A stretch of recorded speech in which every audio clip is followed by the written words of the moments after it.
the pop culture field. And you will.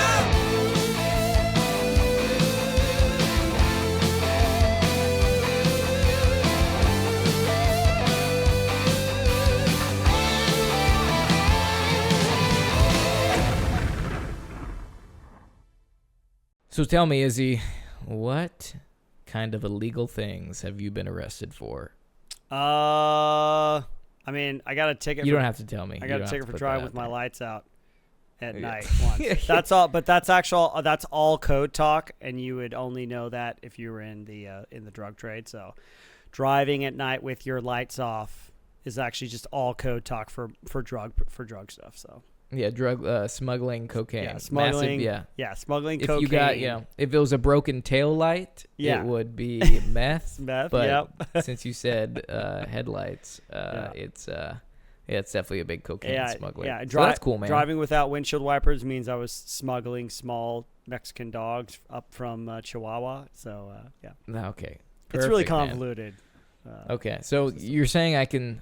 What you're saying is I can trust you during this podcast. Yes, then. you can trust me. I will not reveal anything that you say in this podcast to anybody that we cannot absolutely trust, Cameron. Okay, that's good news. Yeah, because this podcast is all about the cartel. Yeah, and if I've learned one thing out of the people I've talked to, the places I've been, you don't mess with the cartel. Yeah. Yeah, man. Well, I think specifically what we're talking about, we were talking about this before the show started, but the word cartel has been around for a long time. It's just like a collection of groups that conspire to control a certain area of commerce or a certain product or, a certain industry in order to, set prices and all that kind of stuff. That's technically, I guess, a cartel. More specifically, what we're going to be talking about today is the South American drug cartels. Because we've had I think we've had a mafia episode in the past, and that gets into Italian mafia and Chinese mafia and Japanese mafia, a Mexican mafia or whatever. A lot of organizations. Yeah, a lot of organizations, but I think in pop culture it's rich with opportunities to talk about our favorite. It feels weird saying our favorite. Yeah, or who's your favorite cartel? What's your favorite cartel pop culture? Because it's like we're not talking about good people today. Maybe we're talking about the people that go after them, but it's drug cartels. So it's like knowing everything that the drug cartel has done and continues to do. The Oxford Dictionary definition of cartel literally makes it seem like, the most white-collar crime ever. Let me read it to you. Okay. It's an association of manufacturers or suppliers with the purpose of maintaining prices at a high level and restricting competitors. That's literally sounds like any business ever, Yeah. But it's totally not. They're like hanging people that steal money from them by their toes naked off of like high, freeway bridges and shit. Yep. And smuggling tons and tons of drugs across international borders and killing people left and right. Yeah, influencing governments, corrupting governments, paying people off, police forces, army forces, all that kind of stuff. Yeah. No, the cartels are some of the biggest game players we have, and like obviously being located in the United States, our biggest threat in my opinion is obviously the Mexican cartel, just being so close and with the amount of drugs and money and people they're laundering over into America. For me, I think the near peer threat is the Mexican cartel, and it's these guys aren't someone to mess with, because you think cartel, like all the pop culture we've seen, like they use small arms, and they're just like they some of them just look like gangsters, right? They're just not good people that are just focused like small time players. But no, the cartel is like armed to the absolute teeth. They have military assets, they have big guns, they have a lot of money, and a lot of organization. A lot of organization and a lot of support as well, because you like see articles coming out in Mexico, and there's some really cool people that I follow. Like shout out to this guy. His name's on Instagram Ed Manifesto, and he's he is a former Mexican police officer, or he's and he trained special operations in Mexico and all that, and pretty much all the experience he had is like with their cartels and what's going on. So if you want to do a little investigation of what kind of that life is like, follow Ed Manifesto. It's pretty cool. Nice. But I mean, it's not very cool because like these dudes aren't to mess with, right? There's a lot of pieces of pop culture that you're like, oh my God, like, and I've seen the presence growing up in LA, like MS-13 is, a Mexican gang that has heavy ties to the cartel. And the way the cartel is organized is like endless because you have the cartels, which are region specific in Mexico as well as other parts of Latin America. Like everybody knows Pablo Escobar, Right. And the Sinaloa cartel, which is Sinaloa, Colombia. So it's not just in Mexico. It's, they have cartels for each region in Latin America and each country. But I think, there's some really well knowns, which is obviously Mexico. And then, Pablo Escobar in Colombia. Mm-hmm. And, I've had the opportunity to go down to Colombia and talk with some of the drug enforcement police there. And it's a huge issue. Like, it's still something they're combating every day. And the cartels are still running, cocaine production labs within the jungles and, exporting them and making billions, if not trillions of dollars off of the drug trade. Yeah, it's so obviously their funding isn't an issue. Dude, money is one of those things, man. The more money something can make, the more power an organization can have with whatever it is, the more you can corrupt governments and get people involved and branch out into other areas too, right? From that drug trade. It's crazy, man. It's crazy how far it goes. And I actually, maybe, I don't know if you guys could share with us like how this kind of stuff got started. Like the modern day incarnation of the drug cartel is. It's like, man, did that get going? Like, was that like back in ye olden times, like 1800s or something like that, or is the South American drug cartel kind of stuff? Is that more of a recent phenomenon? Because it seems more like a modern day era kind of thing. Yeah, I don't think it existed too much back in the day. I think one piece of pop culture that does a really good job of kind of showing the birth of these cartels is Narcos. And like, Narcos is part of the reason I rock the stash today because it's just such a power move. But no, they do a really good job of kind of showing where like the Sinaloa cartel and how Pablo Escobar got his start. So I don't think it goes back, way too far, but definitely in the 1900s to where like they became powerful enough to, sway elections and started to get into the drug trade. Because a lot of the time it was weed. They started off importing weed, and but they realized, with cocaine, it was a whole different game changer. Yeah, and you can make, 10 times the money off of, 10 times less the product with cocaine.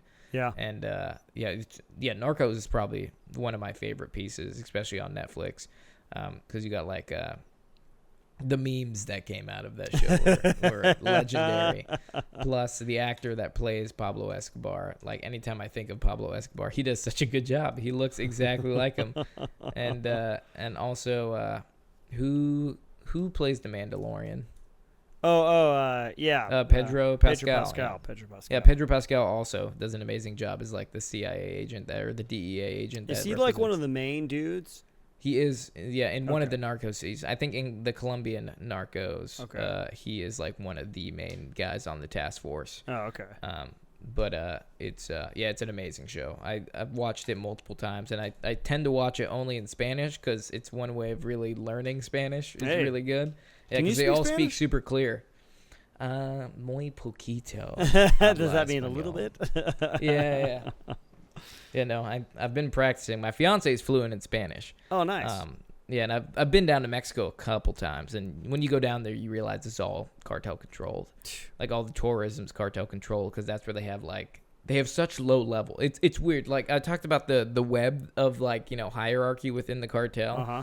It is such a big organization that those roots run so deep. Like down to the lowest level drug dealer. If just a guy in Mexico coming up to you and saying, I got weed, I got coke, like they are affiliated with the cartel all the way up. Wow. Like it's, their tourism is part of the cartel because like tourists come in and they do these activities, and then they have these low level drug dealers come in and, sell you weed and cocaine while you're doing it.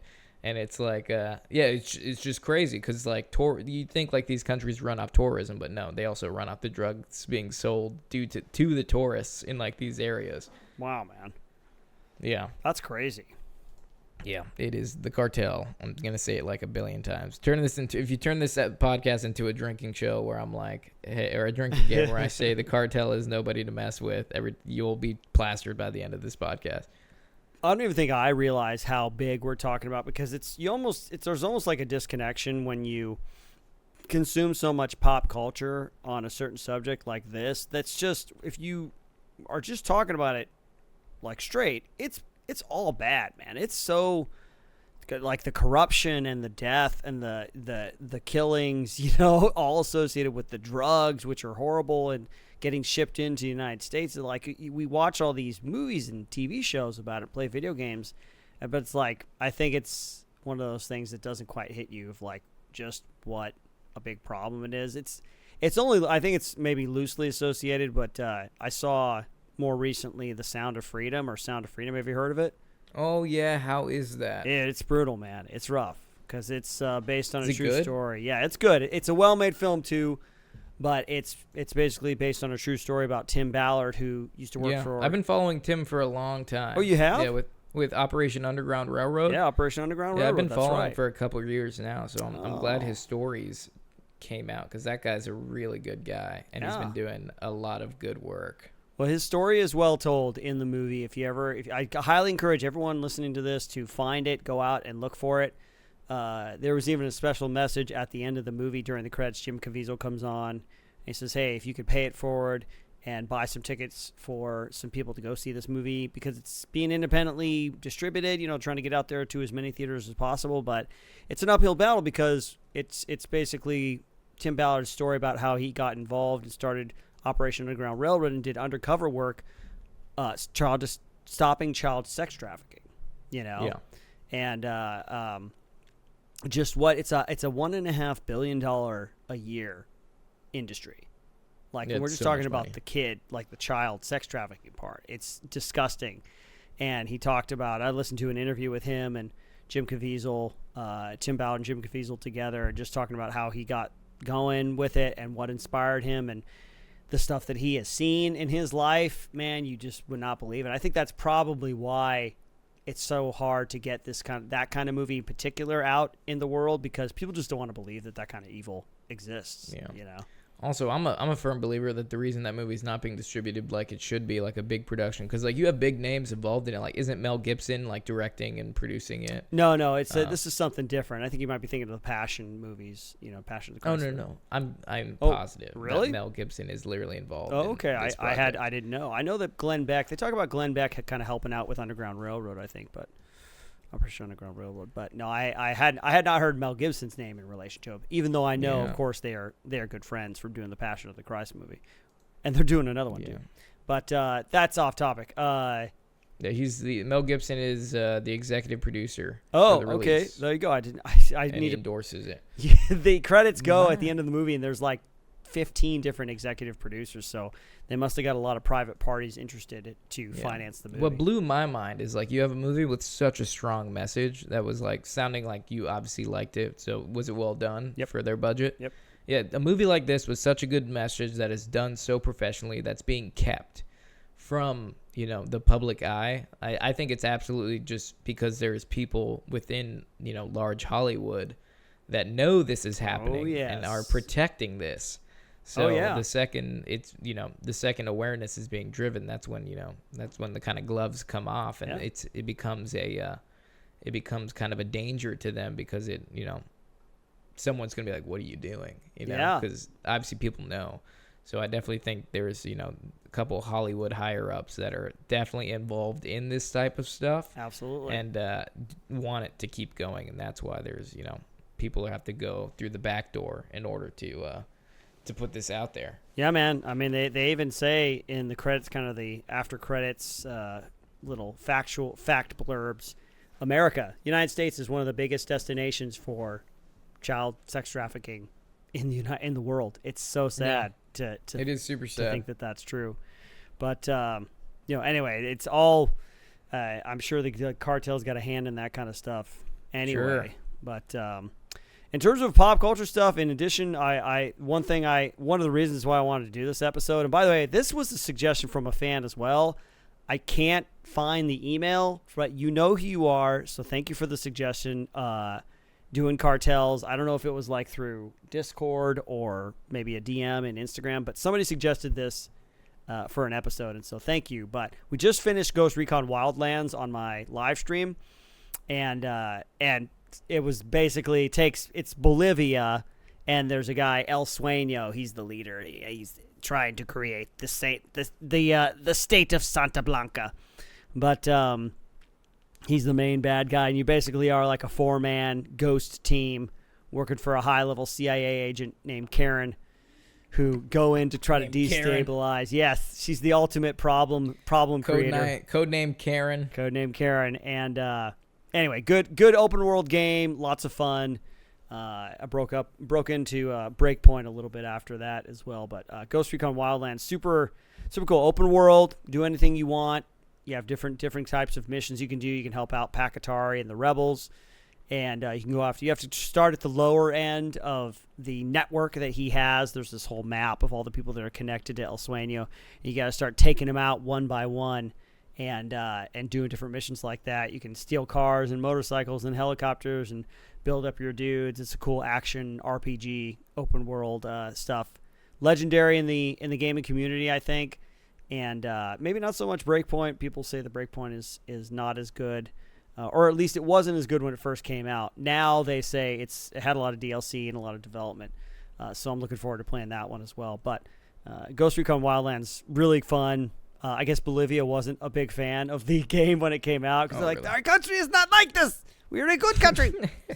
But probably a problem to some degree.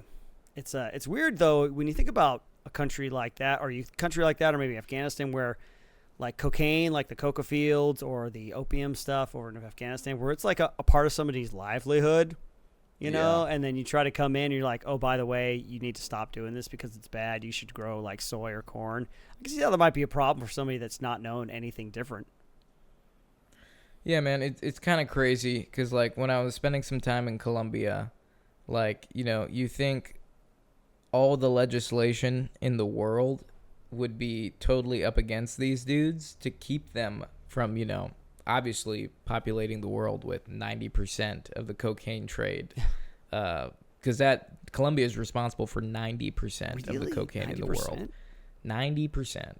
And you think there would be legislation in place from the government, you know, because if you're known as, you know, if you are trying to be a good guy in government, and your country's known for 90% of the illegal, you know, cocaine exportation, you think you do something to try and stop it. But, like, even there, like, the cartels have learned that, you know, the coca plant is indigenous to Colombia. Therefore, the indigenous, because there's so many, like, Colombians, they were, like, broken down into tribes, which I had no idea. Huh. And, like, you know, there are some actual indigenous, you know, Colombian folk that reside there. And if you are from this specific indigenous tribe, you are legally allowed to grow coca plants on your plantation, but in quantity.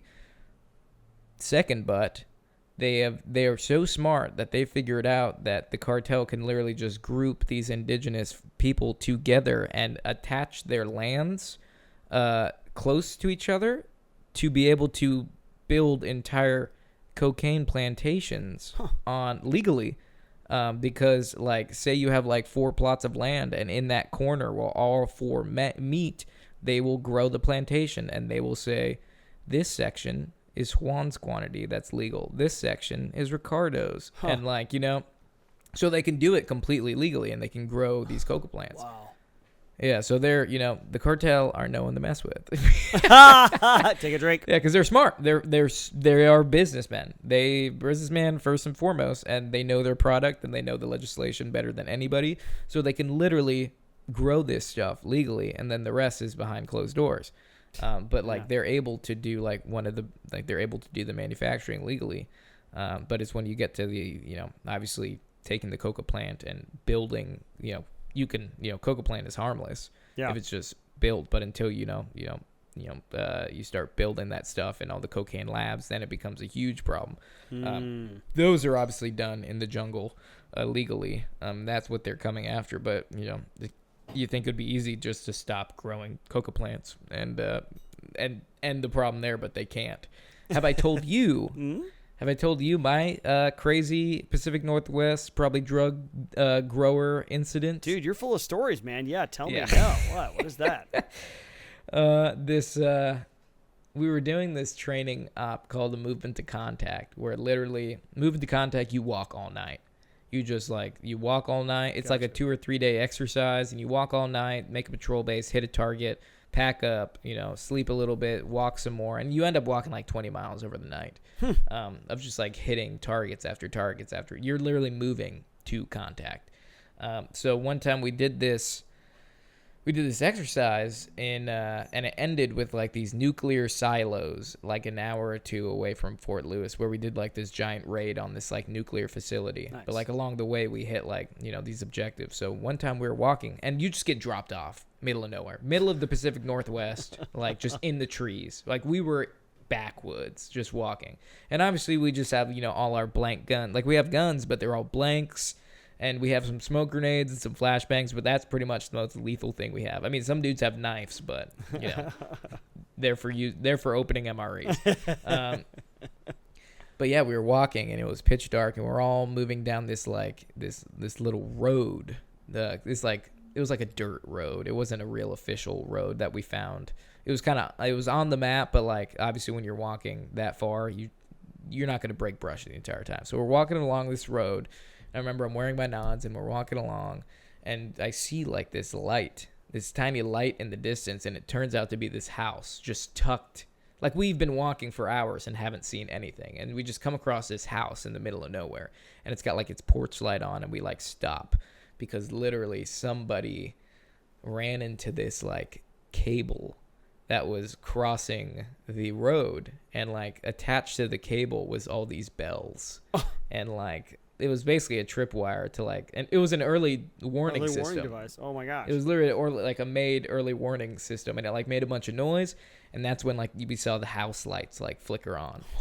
And like I know we're far enough, but it's pretty dark, so like they can't see us because like we didn't have any lights. Like we were still practicing like noise light discipline and everything, and we're like kind of on a knee just off the road, and I see the lights flicker on, and this dude comes out with a shotgun in his hand, and I'm like, oh no. Oh my gosh.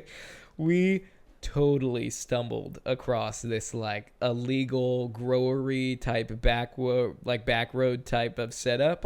And then like we literally just sat there and waited for him to go back inside. Because could you imagine that like you're living out here, your early warning system goes off, you're already paranoid because you're doing illegal shit. Yep. And could you imagine you just see dudes in full gear like just outside? What would you think? You're getting raided, man. Yeah. Yeah, you think you're getting raided and just start going off. And we were like totally wrong place, wrong time. Oh, and you guys got we were nothing, just like, man. hey. Yeah, I was like, what are we just going to throw smoke grenades at this guy if something happens?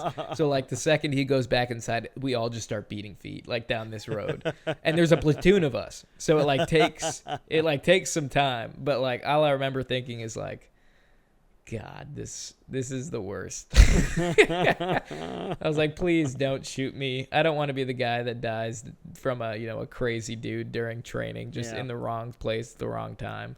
But that's my illegal growery come across story. Oh, that's awesome, man. Yeah, I didn't realize what a problem it was up in the Pacific Northwest and places like that. Honestly, one of my favorite, and it has to be talked about this episode, is the Sicario chain. Oh yeah. I think from a military perspective, it's so well done because like they have all the gear, they have all the guns, they do all the tactics and the cool stuff. Yep. But also you get like a good eye into the cartel and just how like it's weird just how we're like almost like back in the day where we funded the Taliban to fight the Russians. Yeah. And then it turned around and bit us in the ass, and now we're fighting the people that we funded with the equipment we bought them and all the training we gave them, kind of thing. Right. So it's like in Sicario, we're like, we are working with the cartel to get rid of another cartel. Yeah. Yeah. And it's like, gosh, there's these dudes are smart. These dudes are so smart. Yeah, and it's like the enemy of my enemy is my friend. Yeah. Yeah, and there's government agencies that are playing that kind of game. The Sicario reminds me of, it was Iran-Contra back in the day, where we were funding our support, I think, for Iran at the time by, how was it? Iran-Contra. I watched a movie recently called Kill the Messenger, and it was about, there was kind of two parts of it. There was like the drug part and the weapons part. But basically, Kill the Messenger is about the uncovering of the U.S. government paying for or like enabling drug dealers to come in to bring drugs into the United States, and then taking portions of their profits in order to fund like the Contras, you know, the Sandinista rebels or whatever down in it's like Nicaragua or something like that. But like, so there was this whole like war on drugs banging the drum throughout that whole entire period, and all the while the U.S. government was enabling drug dealers to bring stuff up here and using the money and the profits from that to go and fund their little operations and stuff. And so yeah, it just goes to show you it's the same kind of thing in Sicario, where you know, Josh Brolin and Benicio del Toro, they bring in Emily Blunt. Emily Blunt's kind of like the foil. She's kind of like the straight man, so that you can see through her eyes in the movie. All the stuff that they're doing, like they're getting in bed with all these bad dudes in order to take out other bad dudes. Yeah. It's a great movie. And like even the sequel, Soldado, has like a, you know, it incorporates all the things we were just talking about like using kids as like lower levels, because they like they get that little kid to basically run on the state side, because I think he lives in like Texas. Yeah. And I mean, you want a nightmare of a city that, you know, the Juarez, Mexico and Texas border. Yeah. That's scary stuff. Yeah. That's like, you can't even imagine. I think pop culture undersells what's happening. I mean, I think a lot of stuff with something like maybe the example like Sound of Freedom or other things like that, if they really told what was going on, it would kind of turn people's stomachs. Like it stops being entertaining and starts being it's just disgusting and twisted. Yeah. And like people don't want to go, you know, spend $12 on a movie ticket just to feel like a piece of shit. Yeah, they want an escape. They want a little bit of the sense, maybe the sense of danger, but not too much, because because I'm trying to live my life here. Yeah, trying to sell tickets here, you know. Yeah, but Soldado's great. Using that kid as kind of a mule as well. But yeah, their tactics are just ridiculous, and they're immoral, and it's extremely effective. Yep. But yeah, no, I at least watch Sicario and Soldado anytime, any chance that I can, just because it's done so well. Yeah, that's Denis Villeneuve, man. Dune, Arrival, everything that he does turns to gold, and that was kind of in his earlier days as he was building his body of movies, and now he's just so successful he just does whatever he wants. But yeah, the first one was he directed by him. The second one was not directed by him, still written by the same guy, I think. That's Taylor Sheridan, who did like Yellowstone. I think he did the follow-up series to that, and then also Hell and High Water. So he's all about, you know, I'm sure he's done a lot of research about that whole life, the Sicario, Soldado, the Cartel stuff. He's a big fan of creating kind of modern westerns too. You know, they're basically westerns. No, he definitely does that. Yeah, it's good. Yeah. Well, let's take a little turn here, because I mean, we've been talking about the Cartel, and as you guys know, the Cartel is no one to mess with. Take a drink.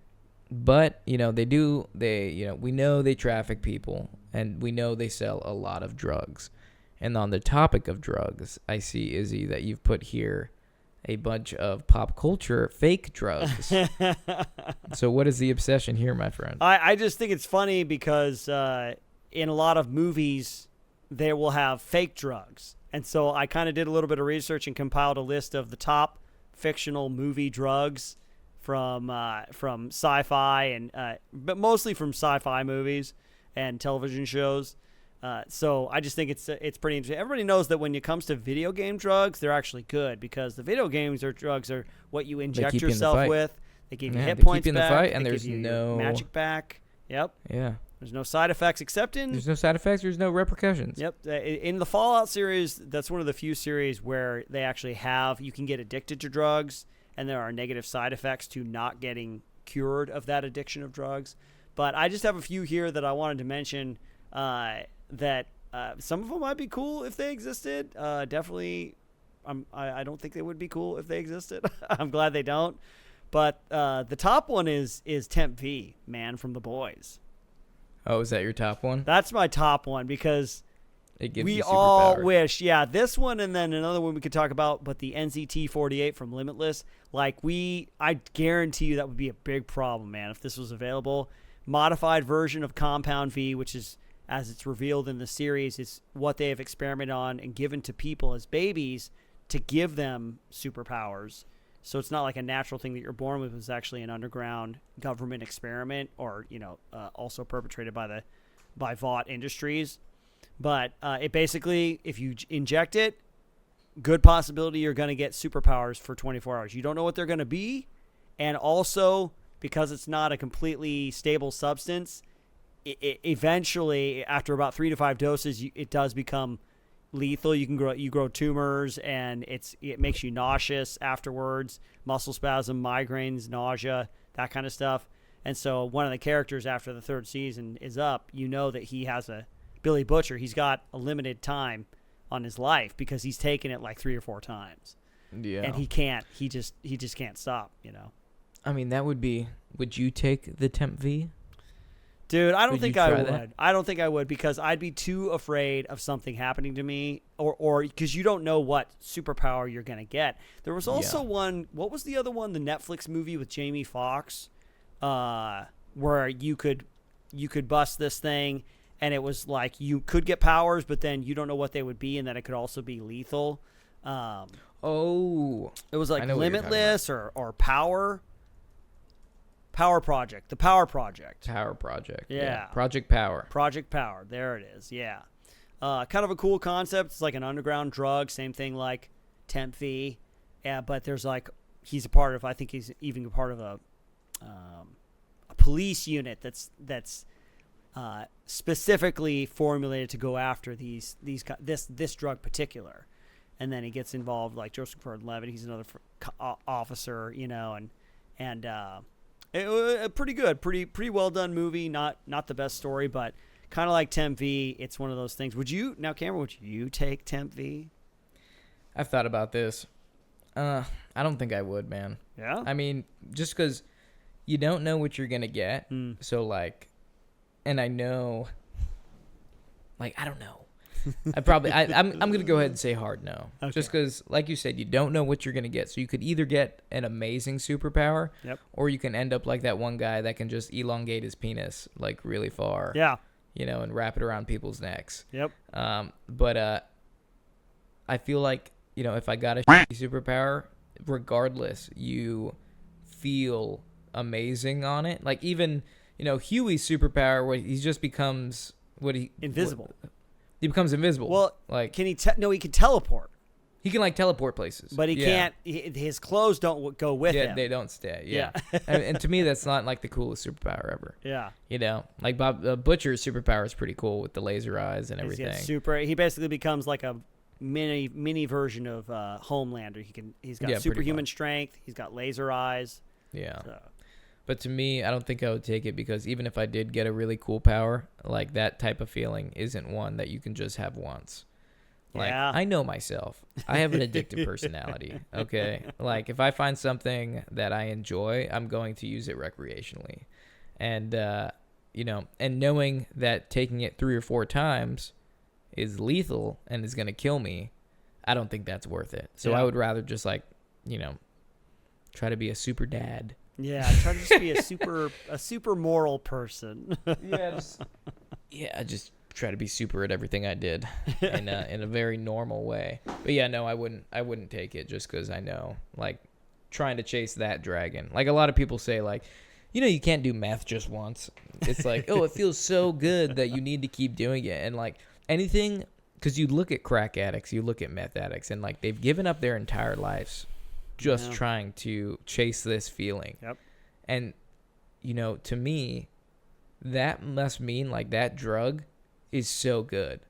Yeah. Like, it's gonna sound weird to say it, but like meth must be the greatest thing ever. But Or it's like, also crack must, but it must make you feel like amazing. Yeah. I've never done it because I've seen the people that do it, and they literally, anything that good that you're willing to sacrifice and live like that, I don't think you should even try that. Yeah. So that's the kind of my thought process with Temp V, is because like if it's that good, you're going to want to do it again regardless of the consequences. Yeah. And in this case, like the consequences are death. Yeah. Which, I mean, with meth and cocaine and and all that stuff, those death is a very real consequence as well. So for me, I'm good, man. I'll eat an edible every now and then, but There you go. But no, I'm good on the Temp V.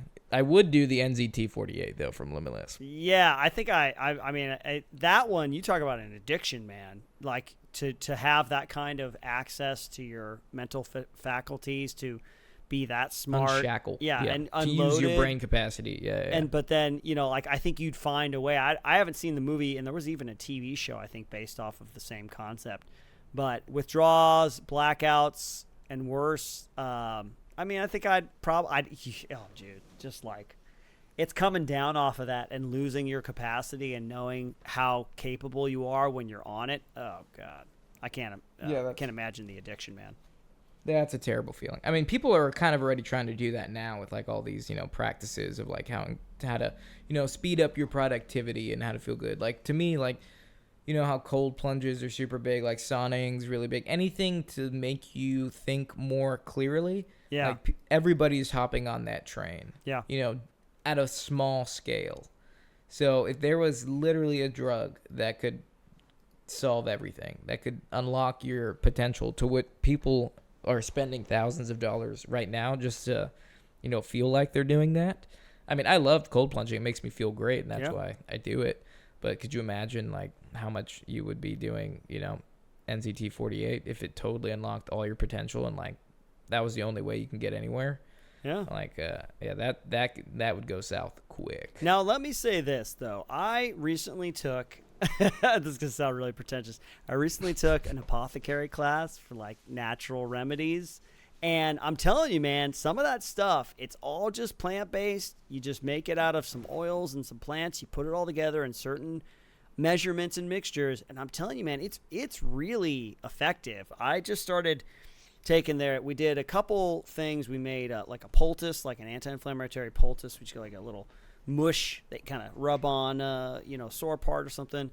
We made a muscle rub with beeswax and some other things, all natural, and then even an anti-inflammatory liquid that you kind of rub on sore spots. I'm telling you, man, it's working. So there are so many things in this world that we have just naturally that God in his infinite wisdom has given us access to that I'm telling you, man, if it's pretty amazing how you can feel with just some of these natural remedies. So the stuff in the sci-fi movies, it's all pumped up, but the world out there has some pretty amazing things, pretty amazing natural enhancements. Obviously, some of the stuff isn't natural, like the formulated things, but it's pretty amazing what the earth has to offer, even apart from kind of the... I mean, do you remember when CBD, like, came out? Dude, it just blew up, man. Yeah. It blew the hell up because they were like, this stuff's amazing. And it grows naturally. Why wouldn't you use it? Yep. Yeah.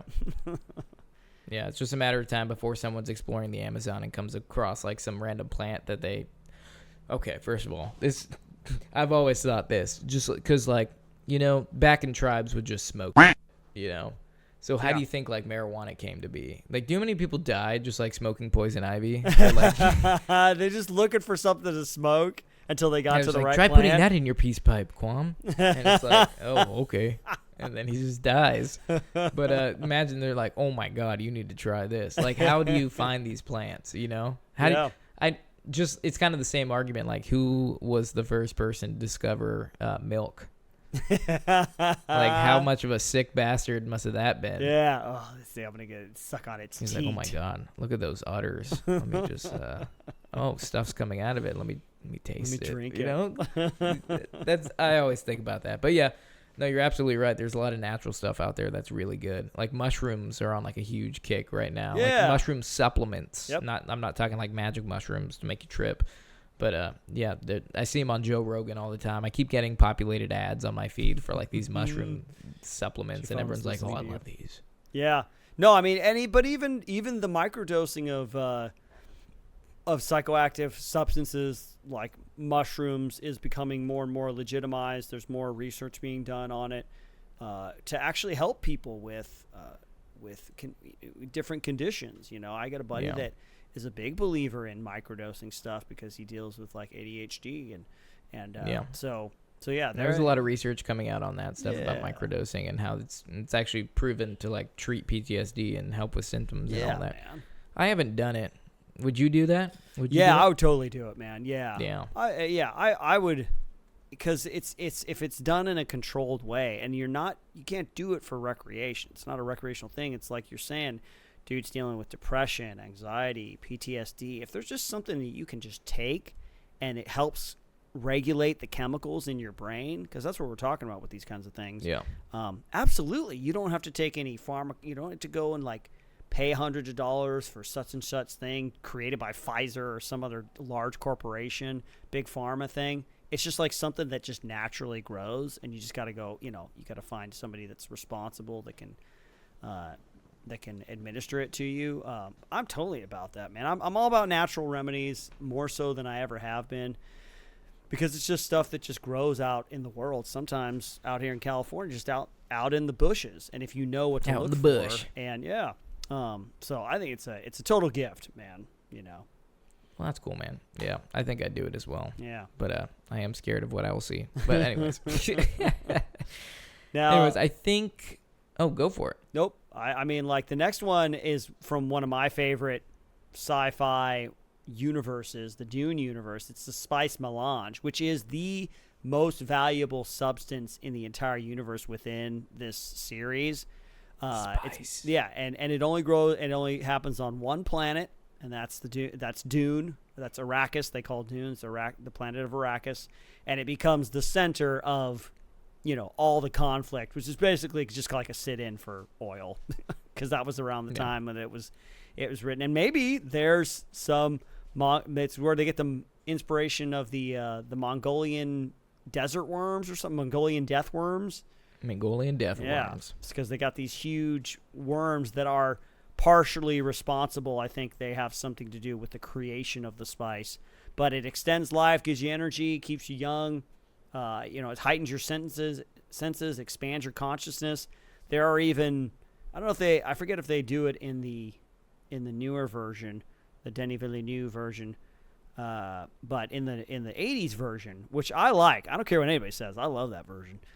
But they're these giant like worm like creatures that are just people who have taken so much spice over thousands of years they become mutated. They're the navigators, the Chom Corporation navigators, and they're the ones responsible for folding space, which allows hyperlight space travel across thousands of light years to happen. So the spice is it's so central to everything in the entire universe, and which is why there's all these governmental house Game of Thrones type conspiracies going on, and I can't wait for it. At the time of this recording, we got the sequel coming out at the end of 2023. I'm very excited for it. I love that. I love that with Denis Villeneuve, what he's done with it, because he's a big fan of the book from way back, and he's got the two-parter. It looks good, man. Spice melange. I'm excited for you. I do like Dune. After you put me onto it, it's very entertaining. I was sad that literally what's her face, who you think is the main character in it. Oh, is Zendaya? Is Zendaya. You think she's the main character, and she's literally in it only in flashbacks, and then makes like a 5-minute cameo at the end, and you're like, oh, what the fuck? Pretty much. I think she's gonna be more. She's gonna be more in this next part than she was. She's gonna. I have a feeling she's gonna be like dominating the second movie, but like she's on all the posters and everything. Yeah. And like she was probably on set for like maybe 2 days. Yep. Yeah. Yep. But well, cool, man. I'm excited. You're excited about that, and I'm excited about this fan question that we had, because we talked a lot about the cartel, as you know, that they're nobody mess with. We talked a lot about fictional drugs, but this question is so out of left field, I feel like we should just go for it. It has like nothing to do with anything. All right. I'm pretty jazzed. Yeah. All right, this fan question comes to us from Ibrahim Khan, And it was by our email. So if you want to send us a question to be featured on a potential future episode of the PCFM podcast, go ahead and send us your questions to pcfmpodcast@gmail.com or to our Instagram, PCFM Podcast. Or if you're on our Patreon, do it that way. And if you're on our Patreon, you're probably on our Discord. You can do it that way too. But Ibrahim wants to know, what do you think about the counterterrorism specialists, firearm officers in the British law enforcement? CTSFO, Counter-Terrorist Specialist Firearms Officer. United Kingdom Police Firearms Officer. Standard is the highest authorized firearms officer level in the National Police Firearms Training Curriculum, established by the Metropolitan Police Service in the lead up to the 2012 Olympics. So it's kind of their counterterrorism unit for the Metropolitan Police Force. Yeah. For me, all the units I've worked with, usually anything that has to do with CT, counterterrorism, that's like tier 1. Yeah. So, like special forces, like typically if you're a CT unit in special forces, you're probably like CAG. Yeah. Or, you're, a cut above the regular special forces. So if these guys are a counterterrorism unit within the police force, I'm assuming, because I didn't know anything about these guys until I saw this question.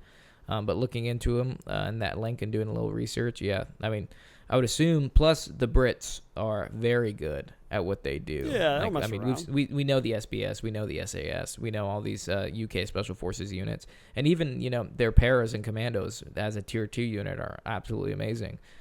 So I'm assuming they're no different, just on the domestic police side. Yeah.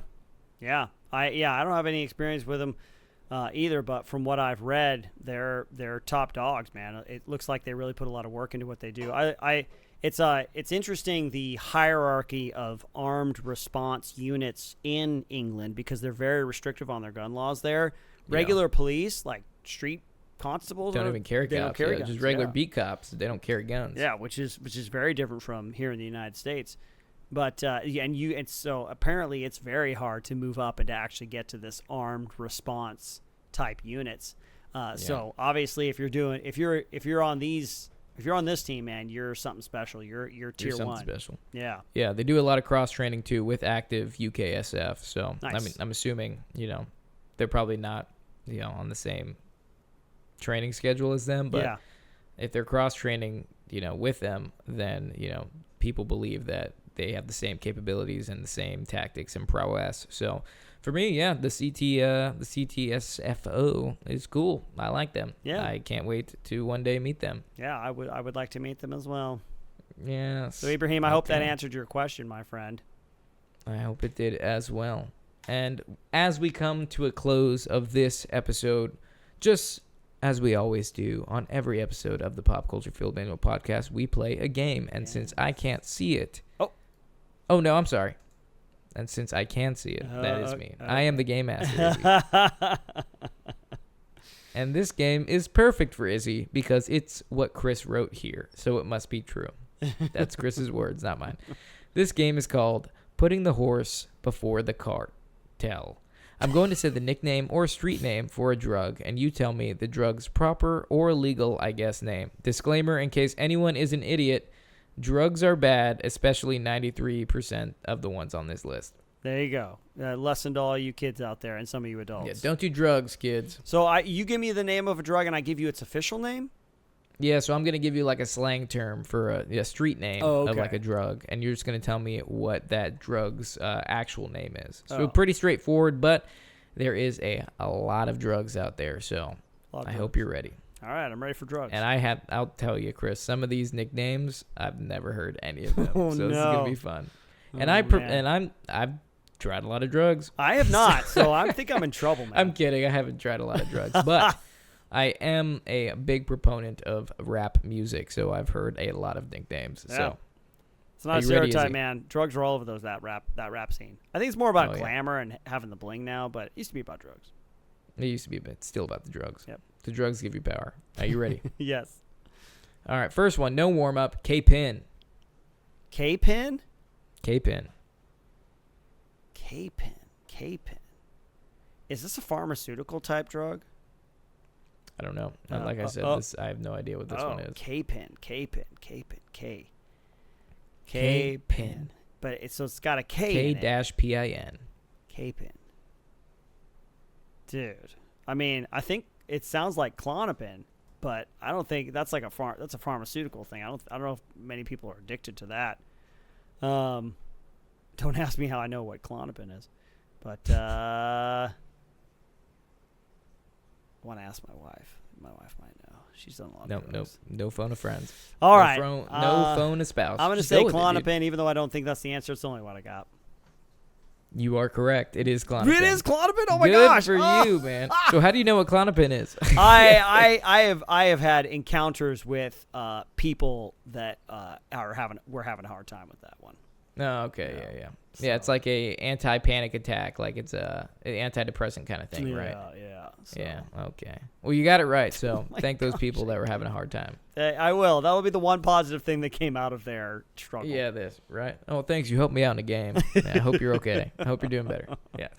All right, next one. This one should be pretty straightforward. Xannies. That sounds like Xanax. That is correct. Okay. Yeah, Xannies are indeed Xanax. Xanax is what again? Do you know what I've heard of it. It's like is it an antidepressant or Xanax is a yeah, pretty much. It's kind of like what's the word? Like what other drug am I looking for? Upper, downer, I don't know. It's a downer for sure. Okay. It's why am I forgetting the name of this? It's like what was that one Netflix documentary that came out about the birth of this one drug that hit the street, and there was this doctor, and she was literally writing prescriptions for anything. Dope sick? No, that was about something else. Opioids. Oxy. Oxycontin. Yeah, Oxycontin. Oh, yeah, Oxycontin. it's like Oxy. It's an opioid. Okay. Xanax is an opioid. Okay. Here we go. All right, next one, Special K. Special K. Huh. Special K. Crack. I'm on it. I'm on crack. I'm gonna say Is that your final answer? crack cocaine. No, it is ketamine. Oh, ketamine. Oh, pharmaceutical. Yeah, Special K, ketamine. Ketamine. Okay. You never heard of Special K? No, I don't think so. It's a niche name. Okay. I mean, ketamine is obviously like pretty bad, but yeah, they call it Special K. At least they're not getting too creative, so I'm still hopeful I can pull out ahead because it's like they're using letters from the it sounds like the word. Yeah. No, I mean you're doing pretty good, man. I mean a lot of these are difficult. There's a lot of drugs out there. I was surprised you got Klonopin, but yeah, right, I mean Special a lot K of is pharmaceutical stuff, man. That yeah, a seems lot to of be pharma. So they're all opioids. Yeah. So yeah, a lot of pharmaceutical drugs can be abused as well. Yep. So moving on, Yellow Sunshine. Yellow Sunshine. Huh. I've never heard of this one before. That does not ring a bell. Yellow. What's yellow? Yellow Sunshine. Oh, man. Hello, sunshine. The earth says hello. Man. I'll give you a hint on this one. All The right. hippies love it. The hippies love this stuff. Is it... Oh, man. Hippies, huh? I mean, aren't they all into weed? Or is it like ecstasy or... No, that's ravers. That's right. So hippies. Think about like something you would do at Woodstock besides weed.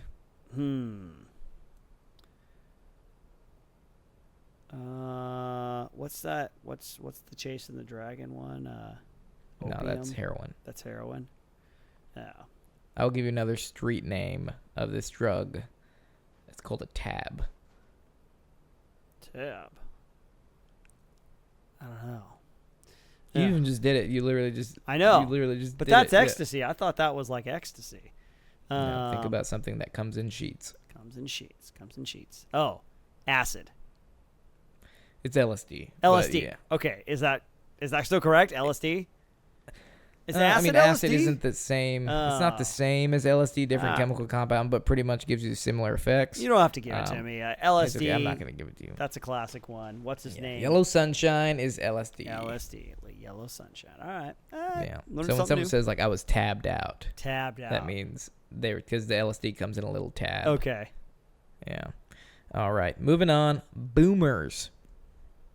Boomers, huh? I'm thinking. I've never heard this name be called yeah. it. Yeah. Pills. I've heard it been called caps. Caps. Huh. That's so general. Boomers. All my friends out there, all my drug addict friends, help me out here. Honestly, it's a good sign that you don't know a lot of these. Yeah, maybe that's for the best. Yeah. Boomers, eh? Boomers or caps? I'm just going to take a stab. Speed. Say speed. Unfortunately, it is not speed. They are mushrooms. Mushrooms. Okay, boomers. Okay, I get a little mushroom cloud maybe. Boomers.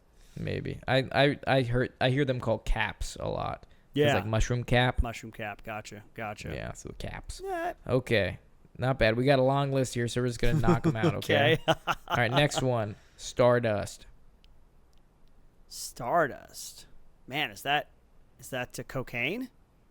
That is indeed cocaine. Okay, You got Stardust. To get the dust. it. Also known as booger sugar. Booger sugar. Even here, if I'd never done it before and I heard that term, that would probably be enough to turn me off from doing it. Be like, I don't want to take anything or that has to nose do with boogers. Booger sugar, nose candy, Stardust. A little more appealing. Yeah. Blow, right? I think. Yeah, Blow. Yeah, entire movie's named after that. Yep. Yeah. Okay, moving on. Sleet. Gleet. Sleet with an S. Sleet? Sleet. Sleet. Like snow and sleet? S-L-E-E-T. Sleet. Sleet. Man, I want to say cocaine again because it's like sleet, snow, white powder, white substance. Sleet. Never heard of this one. I'm gonna have to call it. Okay, this is crack. Oh, crack. Okay. Crack. All right. Yeah, which is interesting because crack and crack cocaine are different. I didn't know. Oh yeah, I guess you're right about that. Yeah. Yeah, I guess you're right about that. Yeah. Honestly, there's so many drugs out there and there's so many like specifications. So many drugs, man. Okay, two more. Monkey. Monkey. Yeah, give me some of that monkey. Oh man. Big hint, they use it in World War II. Oh. Monkey. Soldiers used it. Oh. Oh man. Was it? That's not cocaine. If you're shot, you might want some monkey. Oh, okay. That's morphine. Yes, it is morphine. Good hint. I might not have gotten another one. I would give me not some of have that gotten monkey. it. Monkey morphine. Gotcha. Okay, last one, but not least, because there's probably way more out there. But these are called Arnold's. Arnold's? Huh. Well, now wait a second. Let me not think too hard about this one. I'm just going to say anabolic steroids. I'm just going to say you are absolutely correct. Hey, okay. All right. Yeah. I'd never heard them called Arnold's. Arnold Schwarzenegger. I always heard them called roids. Yeah, roids. Roids, gear. Maybe that's a newer one because Arnold Schwarzenegger was talking about back in the day, it wasn't like a big deal because it wasn't regulated yet. Oh, did you watch that documentary? Yeah, Pumping Iron. He's like, yeah, back in the day, everybody did it. That's just what people did, Or he would talk about that, that everyone would do that back in the day. And it wasn't a big deal, so. But, yeah. Arnold's, gear, roids, Trenbolone sandwiches. Yeah. If you're not into the whole brevity thing. That's funny, man. No, I like slang. But that's all of them, dude. I think you did better than most would do. Yeah, I don't know how I feel about that. At least like talking about a 40-year-old just guy that doesn't do a lot of drugs. So I think you did pretty good. Just an average guy who watched too many movies and played too many video games growing up. Exactly. Well, man, I hope you had a good time. I and did. Most importantly, I hope the listener did, just as good as that game. And if you did, you should probably call someone. You need to seek we're professional concerned help. about you. Yes. We appreciate you joining us, folks. If you want more amazing content, join us on our Patreon. Full episodes, extra episodes, and a live stream every month for our top-tier subscribers. Reasonably priced, if I may say so. Extremely reasonably priced for the bang you get for the buck. Yeah, absolutely, folks. And we're looking to create even higher quality content for you in the future. But we appreciate you, team. That being said, cue music.